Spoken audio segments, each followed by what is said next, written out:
అందుకే పెద్దలు ఒక మాట చెప్తారు, ఏ రోజు ఎలా ఉంటుందో నీకు తెలియదు, ఈశ్వరుడికి తెలుసు. ఎందుకంటే దురితమునకు ఫలితం ఆయన ఇవ్వవలసిన వాడు.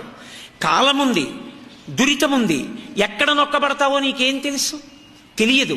అందుకే 108 నామములతో పూజ చేసి బయటికెడతారు. అష్టోత్తర శతనామ స్తోత్రం ఏదో ఒక దేవతకి చెప్తారు. కారణం ఏమిటో తెలుసా అండి?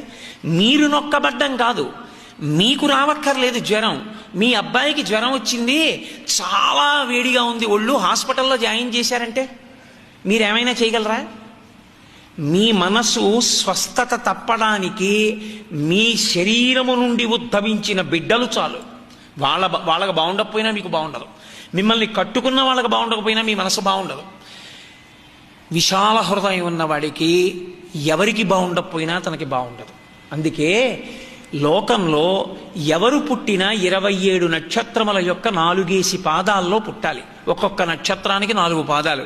27 నక్షత్రాలకి 27 × 4 108 పాదాలు. 108 పాదాల్లో పుట్టాలి. 108 పాదాల్లో ఈ సమస్త జగత్తు పుట్టింది, పెరుగుతోంది, పడిపోతుంది. 108 పాదములలో, నక్షత్ర పాదములలో పుట్టిన ఈ జగత్తంతా బాగుంటే నా మనసు చల్లగా ఉంటుంది. నేను చల్లగా ఉండగలిగితే సంతోషంగా నీ పాదాలు పట్టుకోగలను. కాబట్టి ఈశ్వర, దురితమునకు ఫలితమునిచ్చే ముందు నా ప్రార్థన మన్నించు.